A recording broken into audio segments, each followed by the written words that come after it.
Next up, at UFC Vegas 71, we have the new co-main event of the evening. We lost our original co-main event. That's getting pushed the next week, and as does my bet on that fight. So we have a new co-main event. We have Brad Tavares taking on Bruno Silva. This is a very hard fight to break down. Brad Tavares, 19-7 overall, 2-3 in his last 5. He's coming off that loss to Dricus du Plessis. And he's taking on Bruno Silva, 22-8 overall, 3-2 in his last 5. He is riding a 2-fight skid.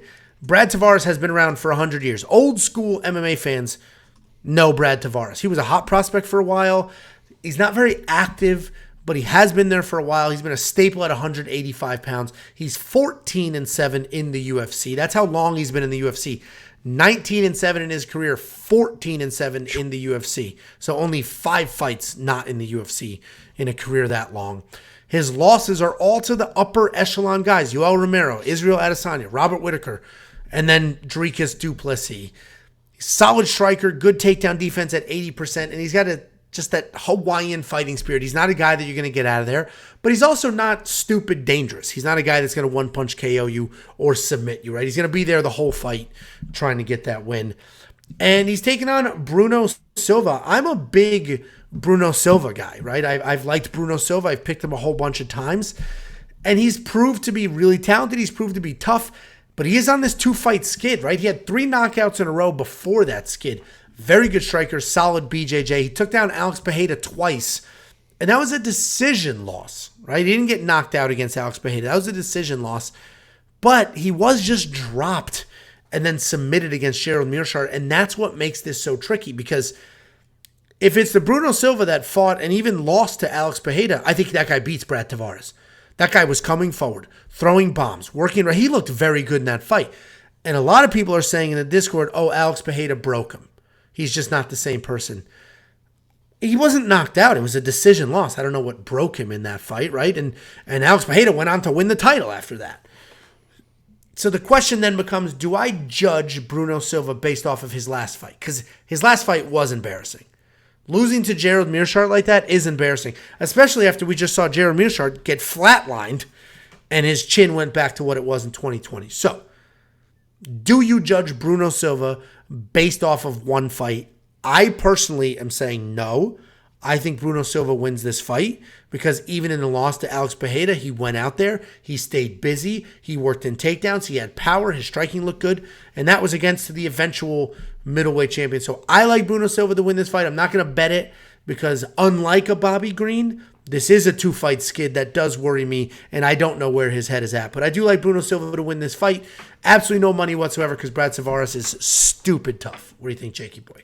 Yeah, I'll tell you exactly what kind of happened with Bruno Silva was he fought the champion of the world. He lost the decision, and then he was matched up against a guy in Gerald Meerschaert where he was like, oh, yeah, I'll just knock this guy out. I mean, everyone is knocking out Gerald Meerschaert, even though before that he had won a couple fights in a row, but he knew that this guy was hittable. He came in, he was swinging. You saw every single punch he threw early. Wasn't interested in the grappling, wasn't interested in the wrestling, because as Anto mentioned, he's a good wrestler, good grappler, and obviously you don't want to do that against Gerald, but he literally was swinging every single punch to knock this dude out, and I don't know if people don't remember, but that was in that San Diego card, and they talked about how absolutely steaming that arena was. It was incredibly humid. DC was like a ball of sweat on the sidelines, not doing anything, and it was really affecting some of the fighters, and it really affected Bruno because he came in, was headhunting, was trying to knock this guy out, and Gerald, with his slow-ass head movement, was able to see those telegraph shots. I mentioned that for the Joe Piper breakdown, that Joe was going to beat him to the punch and knock him out. That's exactly what happened.